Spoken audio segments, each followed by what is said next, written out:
I want you to just take a minute and imagine back when you were maybe 16 or 17 years old and you're just having a normal day at home and you're hanging out with friends on the couch watching a movie and all of a sudden, out of nowhere, you start feeling really sick, but it's not like the normal kind of sick feeling you get. You feel pain, but it's in your groin area.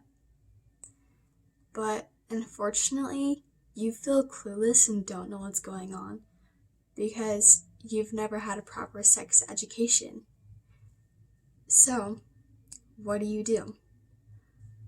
According to the Department of Nursing in the University of Southern California, unless you're lucky enough to be participating in one of 13 states that require comprehensive sex education, you might have found yourself in a position like this before.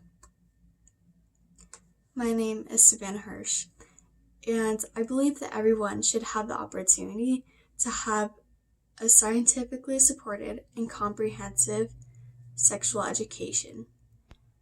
And so I decided to do some research and to figure out why we should improve our sex education in America. Without requiring sex education in America, we're putting way more people at risk, physically and psychologically. I propose that there's many subtopics of sex education that are overlooked, and we are spreading more illness. There's more unplanned pregnancies, and this is because we are lacking in a good sex education, and it needs improvement. So let's take a look at the details and discuss all of these things. So, what's missing in our sex education? Well, according to a survey taken by the CDC in 2017, nearly 40% of all high school students reported that they had had sex. And of that 40%, only 54% reported using a condom. And that is taken from the National Conference of State Legislators in their article on sex ed laws. Well, the unfortunate thing is that most programs are still taught based on Christian values, which are solely based on the teachings of abstinence and trust that our teens aren't going to have sex until after marriage and will remain abstinent until then. And the truth is that most people will have sex at least one time in their life, and so we need to transition from these Christian-based beliefs to maybe something that's more realistic to the younger population who will be that one time experience in high school. So the next thing we should talk about is why sex education is more than just safe sex. Sex is very broad. And instead of having it just be on safe sex, we should also include sexual anatomy, sexuality overall, reproduction, consent, sexual relationships, and protection.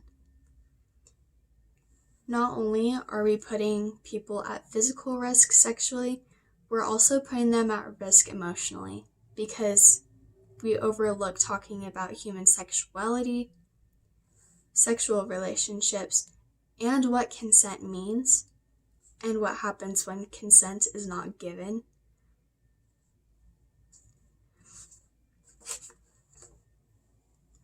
So, our other thing that we need to look at is the physical consequences of people who are lacking in sex education, which is our increased rates of STDs and STIs.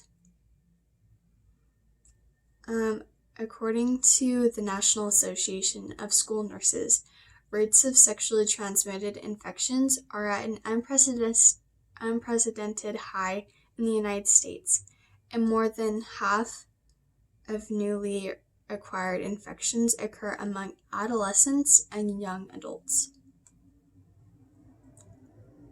And in 2011 to 2013, 43% of adolescent females and 57% of adolescent males did not receive information about birth control before they had sex for the very first time. And this was quoted by Planned Parenthood.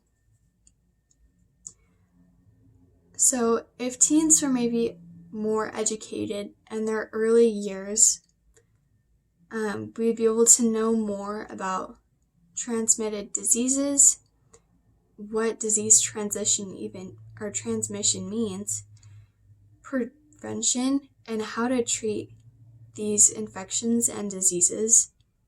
And overall, we can be able to lower the rates of transmission of diseases and illness.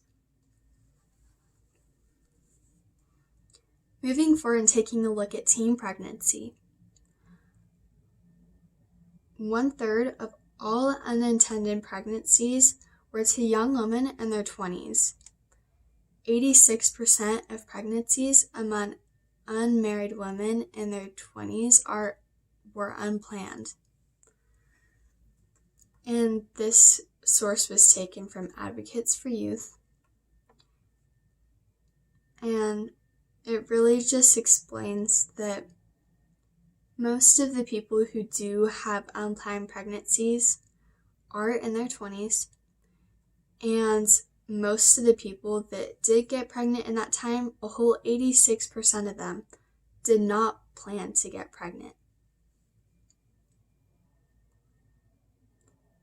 And unfortunately, the main result of unprotected sex, aside from STIs and STDs, is unwanted pregnancies.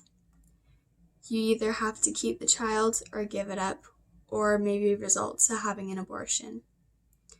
But for young mothers, this might be a really hard decision.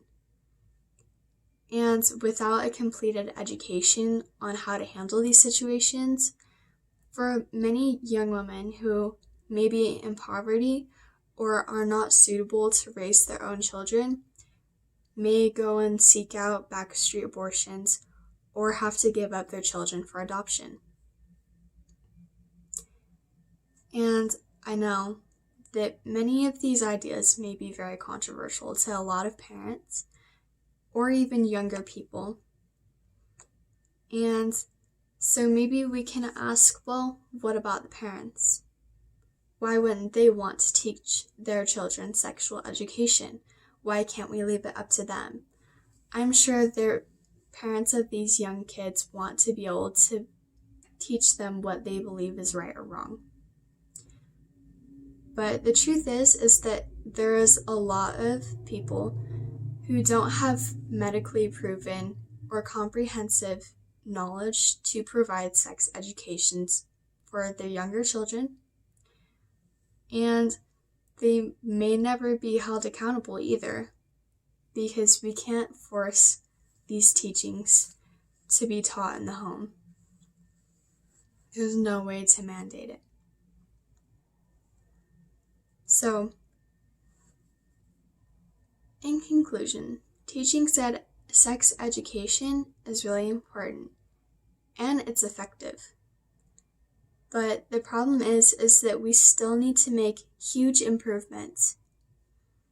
But now that we better understand why sex education needs some work and to be fixed, we can take steps to make change.